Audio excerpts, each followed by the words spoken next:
My play is General Motors throwing return to office plans in straight reverse. On Friday, GM announced plans to bring corporate workers back to physical locations at least 3 days per week later this year. After significant backlash from employees, though, today they walked back that plan, saying they won't be mandating specific in-office days, and they'll leave that up to the individual teams. GM said it will announce further updates by the end of next month after spending the next few weeks, quote, continuing to listen to feedback. Now, Ford, on the other hand, has also updated its return policy, recently emphasizing their increased flexibility is what they think is a real advantage in hiring top talent.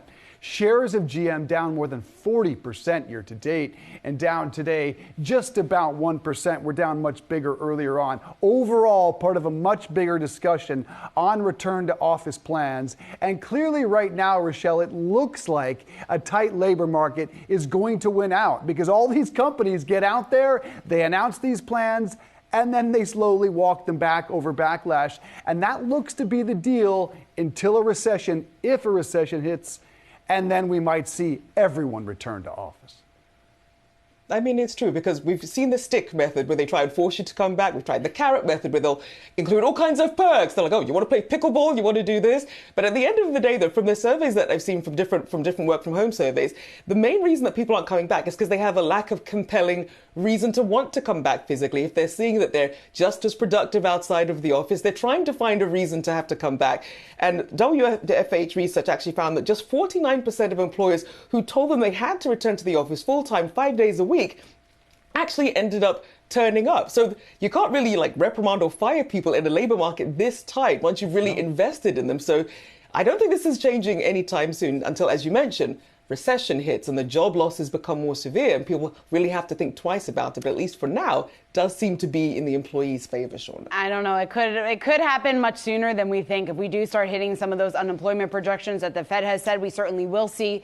They think we will see a slowdown in the labor market, in the jobs market. So, of course, that would give management at some of these companies an upper hand because employees won't have too many options, at least to go elsewhere for the time being. I still think this whole return to office saga, how it's playing out, is interesting to me because it makes sense to be back in the office. I get the whole hybrid schedule. I get that maybe you only want to be back 2 or 3 days a week.